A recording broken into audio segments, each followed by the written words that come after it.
Thank you, boys. Face forward. What happens when a sniper meets a storm? When precision collides with relentless pressure? Sean O'Malley versus Merab 2 wasn't just a fight, it was a war of styles, wills, and survival. But only one walked away with glory. Can you guess who?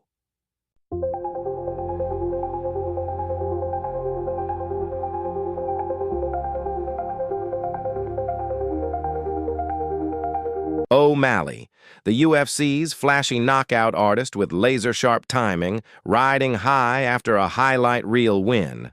Merab, the cardio machine, known for breaking men with his pace and pressure. This wasn't just a rematch, it was a reckoning.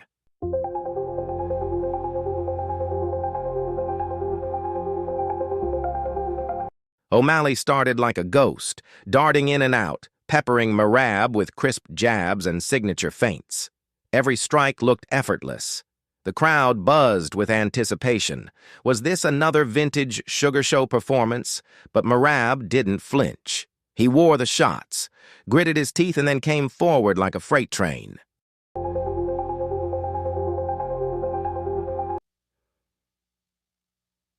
Round 2. That's when the twist hit. Merab flipped the script. Level changes, relentless clinches, dragging O'Malley into deep waters. The Sugar Show began to fade. Or did it? With seconds left in the round, O'Malley unleashed a jaw-dropping spinning elbow off the break. Merab stumbled. The arena erupted. Momentum shift or false hope.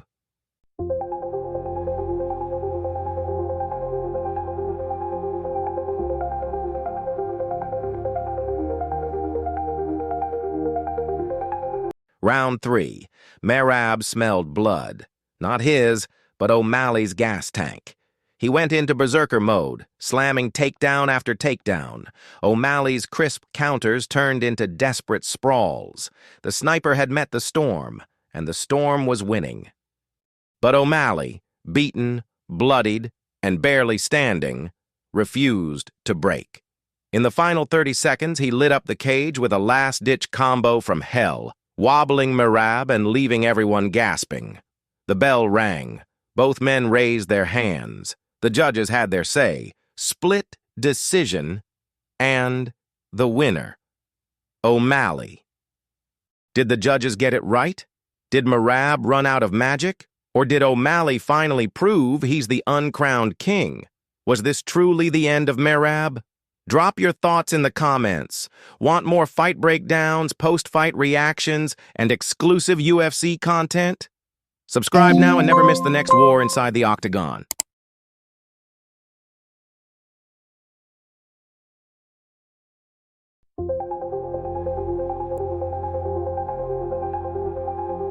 What happens when an unstoppable force meets an immovable object? The octagon was electric. The tension palpable. The fans were on their feet, waiting for the first move, because everyone knew one mistake could mean lights out.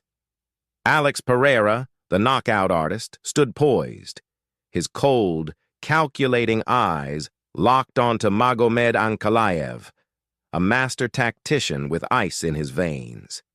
Would Pereira's devastating power add another highlight reel KO to his collection? Or would Ankalaev's precise, relentless wrestling smother the champion into exhaustion? Then, the fight began. Can Pereira's knockout power overcome Ankalaev's relentless wrestling, or will the Dagestani tactician dismantle another striker? At UFC 313, the light heavyweight throne is on the line as reigning champion Alex Pereira faces his most dangerous challenge yet, Magomed Ankalaev. This is a classic clash of styles. A world-class kickboxer with nuclear knockout power against a grappling specialist with elite fight IQ. So how will this fight play out? Will Pereira land another highlight reel finish? Or will Ankalaev drag him into deep waters, neutralizing his striking with suffocating control? Let's break it down.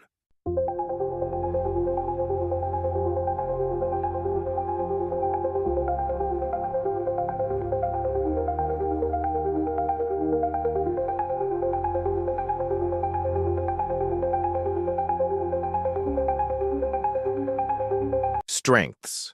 Devastating left hook. One of the most feared weapons in MMA. Elite kickboxing pedigree. Former glory. Kickboxing champion. Calculated aggression.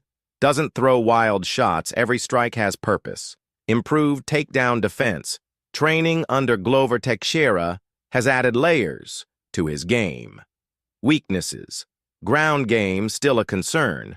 Has been taken down and controlled before. Tends to slow in grappling heavy fights. Extended clinch and wrestling exchanges wear him down. Path to victory. Pereira needs to control the distance, attack Ankalaev's lead leg, and set up the left hook.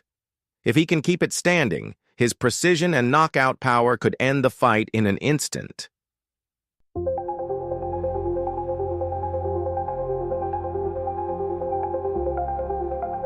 Strengths. Elite wrestling and clinch control. Excellent takedowns and positional dominance. Well-rounded striking. Doesn't have Pereira's power, but is technically sound. Fight IQ and patience. He doesn't rush, waits for openings, and exploits mistakes. Cardio advantage. Has proven he can fight at a high pace for 5 rounds. Weaknesses, sometimes too passive. Has let fights slip away due to a lack of urgency. Defensive striking can be shaky, gets hit more than he should in exchanges. Needs to avoid prolonged stand-up battles. Pereira is deadly at range. Path to victory. Ankalaev must close the distance early, chain wrestle, and keep Pereira on the mat. If he can tire Pereira out with relentless control, the later rounds will be his. Key X factors that could decide the fight. Takedown defense. Can Pereira stuff Ankalaev's shots or scramble back up quickly? Ankalaev's striking defense. If he gets too comfortable on the feet, one mistake could end his night. 5-round stamina. If this goes into deep waters, who has more left in the tank? Mindset and game plan. Will Ankalaev play it safe and grind out a decision, or will he try to prove a point by standing with Pereira?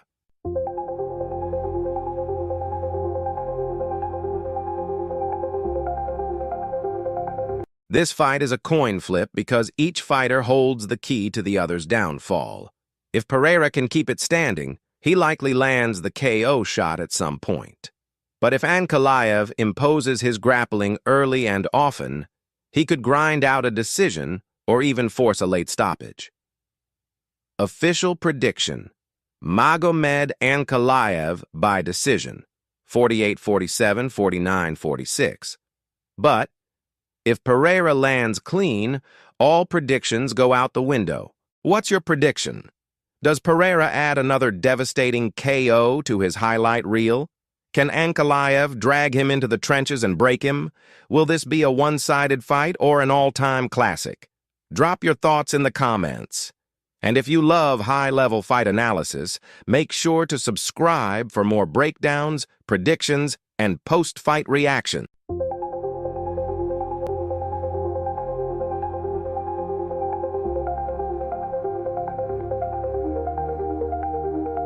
What if I told you that one mistake, just one, could rewrite an entire legacy? That's exactly what's at stake when Alexander, the Great Volkanovski, steps into the octagon against the relentless and unpredictable Ilia Lopez at UFC 314. Volkanovski, the battle-hardened warrior, has faced the toughest in the division. But is his ironclad reign about to crack? Or will Lopez become another challenger left in the dust?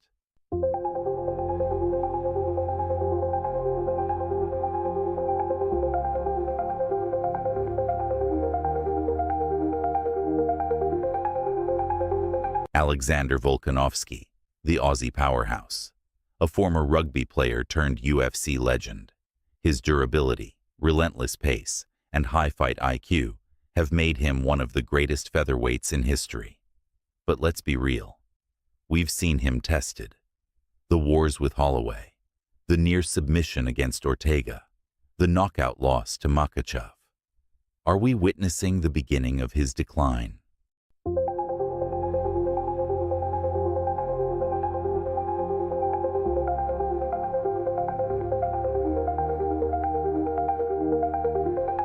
Ilia Lopez, the wild card, explosive, fearless, dangerous. He's not here to compete. He's here to shock the world. With crisp striking and an underrated ground game, Lopez is the type of fighter who can capitalize on a single opening. And here's the kicker. He knows Volkanovski is human. So, what happens when these two collide?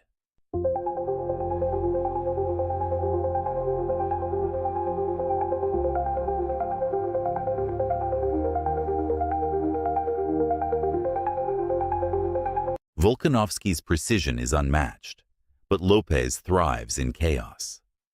Will Lopez's unorthodox entries and raw power break through Volkanovski's polished defense?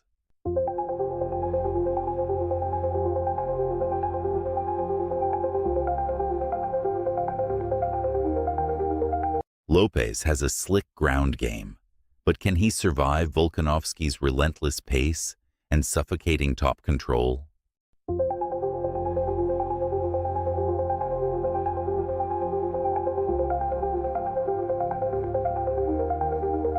Five rounds. Can Lopes keep up? Volkanovski has an engine that never stops. But at 35, is Father Time catching up?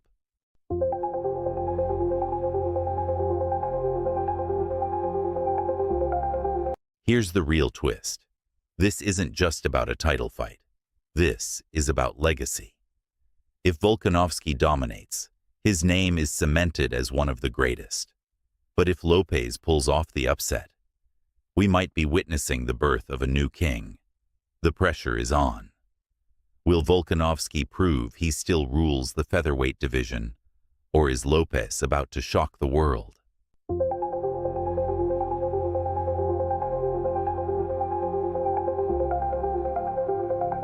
Who do you think wins, and how?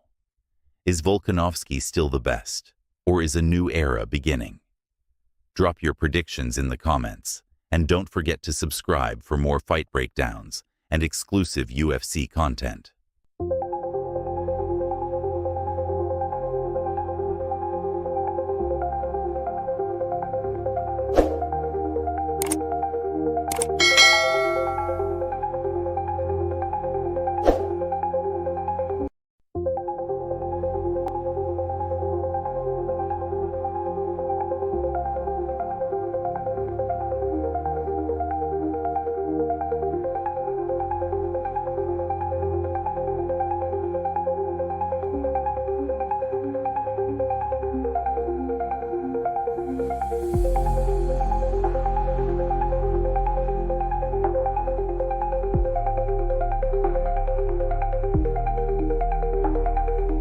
What happens when an unshakable former champion faces a rising star who refuses to be denied?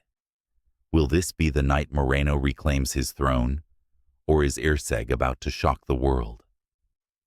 As the cage doors lock, the energy is electric. Brandon Moreno, the seasoned warrior, a former champion who has seen it all, glory, heartbreak, redemption, stands across from Steve Erceg, a fearless underdog with nothing to lose and everything to prove. The stakes? More than just a victory. This is a fight for the future of the flyweight division. The bell rings, and immediately, Moreno takes the center. His footwork is crisp, his jab a surgical tool keeping Erceg at bay. But Erceg? He doesn't just come to survive. He comes to hunt. With every feint, every low kick, he inches closer to setting up something big.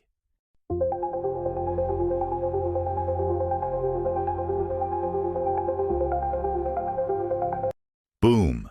Erceg launches a perfectly timed overhand right that shakes Moreno. The crowd erupts. Is the king about to fall? But then, a twist. Instead of panicking, Moreno smiles. Blood trickling from his lip, he fires back with a lightning-fast counter combo that sends Erceg stumbling. The crowd is in a frenzy. This isn't just a fight. This is a war.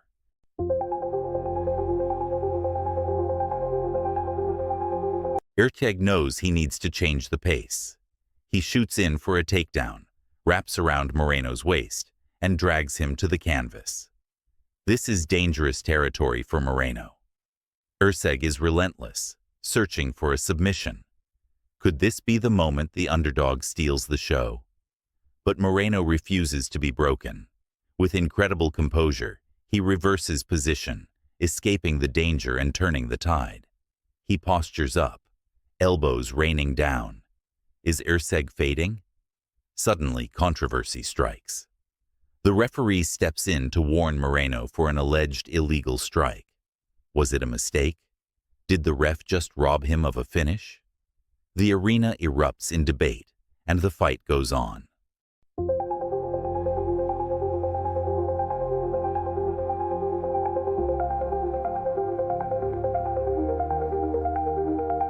Both warriors are battered, but the fire in their eyes is undeniable. Final 2 minutes. Erceg, sensing urgency, throws a spinning back fist that connects. Clean. Moreno wobbles. Is this it? Erceg swarms, the finish in sight. But wait. Moreno somehow survives, digging deep, pulling out one last rally. A flying knee. Erceg is hurt. The final bell sounds. Both fighters raise their hands. But who won?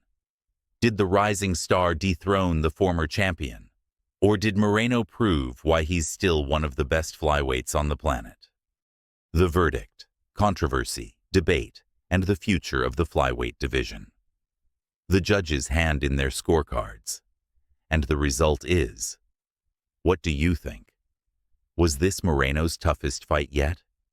Did Erceg do enough to steal the victory? Or was there an even bigger story behind the scenes? Drop your predictions for what's next. Will we see a rematch? Or is the next title challenger already waiting? Subscribe for more fight breakdowns, post-fight reactions, and exclusive UFC content. You won't want to miss what's coming next.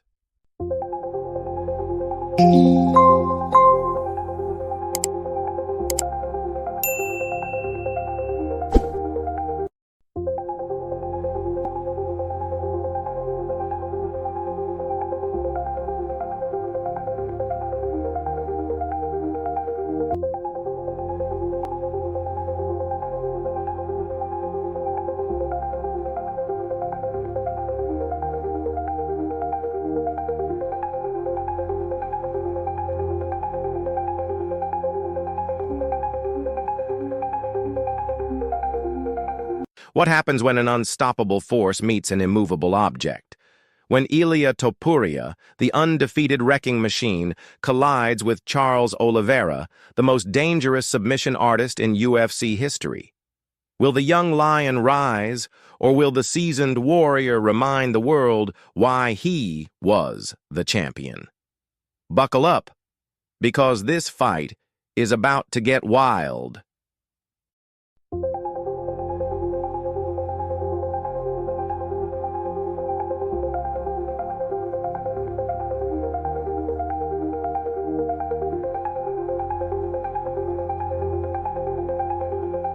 This is not just any fight. It's a battle of power versus precision, youth versus experience, knockout fury versus submission mastery. Ilia Topuria, a ferocious, undefeated fighter with iron hands and an unbreakable will. His striking is explosive, his pressure is relentless, and his confidence unshakable. Charles Oliveira, a man who has been to the darkest depths of the fight game and risen as a legend. With the most submissions in UFC history, elite Muay Thai, and the heart of a warrior, Oliveira thrives in chaos. But here's the real question. Can Oliveira survive Topuria's power long enough to drag him into deep waters? Or will Topuria's aggression be his downfall against a man who can snatch a neck in a heartbeat?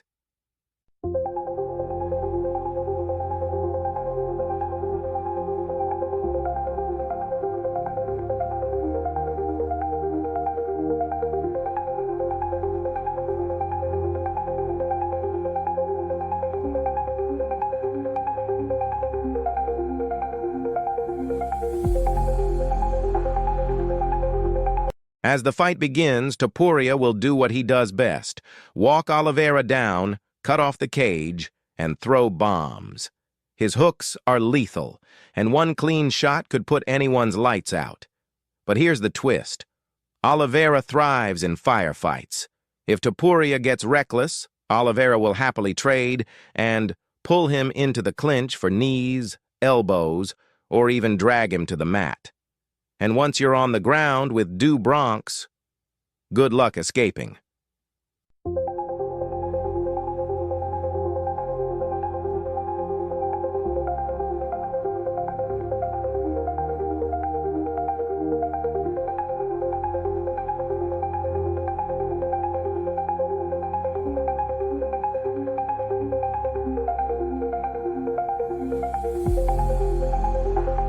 If Topuria doesn't get an early knockout, this fight gets very dangerous for him. Oliveira is like a predator waiting for his moment. If he survives the early storm, watch for him to start chipping away with calf kicks and long-range punches, forcing Topuria to overcommit. And here's where things get terrifying. If Oliveira gets even the slightest opening, he will jump on a submission like a viper. A single mistake from Topuria, a lazy takedown, a slip, an overextension, boom, it's over.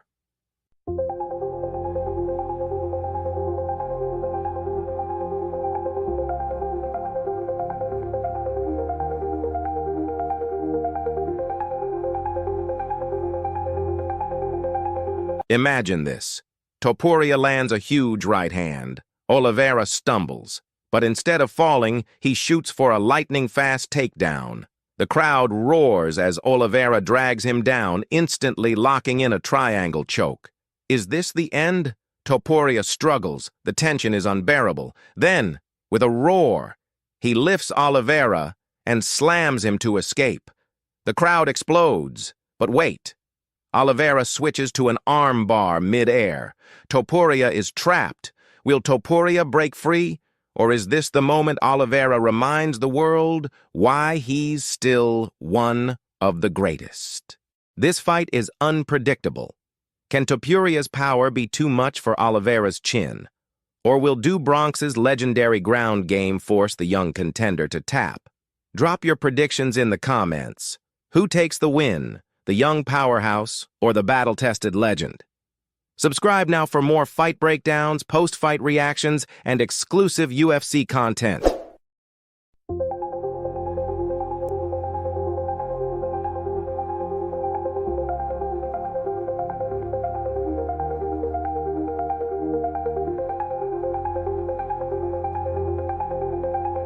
What if I told you the UFC featherweight division just got turned upside down overnight?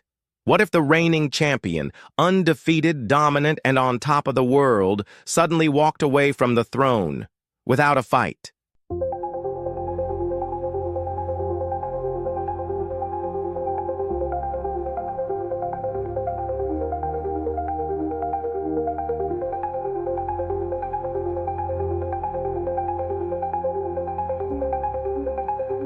That's exactly what just happened.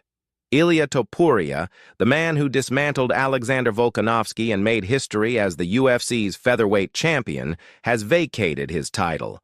No warning, no last defense, just gone. But why?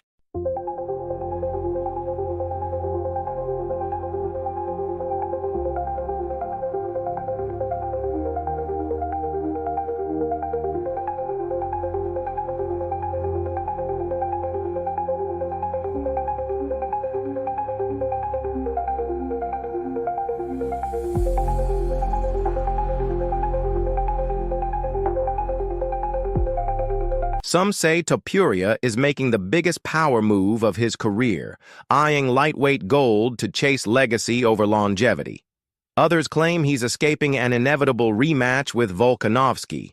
But is there more to the story?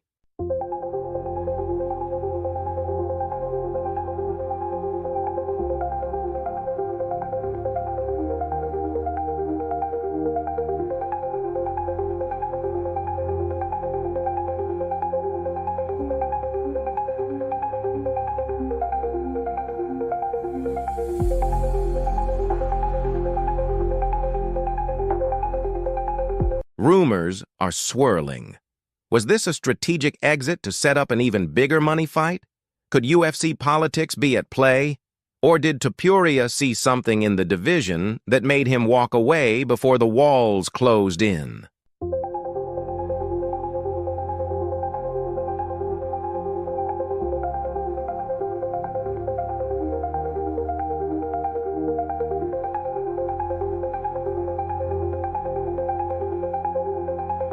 Now, the featherweight division is left in chaos. Volkanovski versus Lopez has been booked to crown a new king, but does it really settle the question? Who is the true best? And more importantly, what happens if Topuria returns?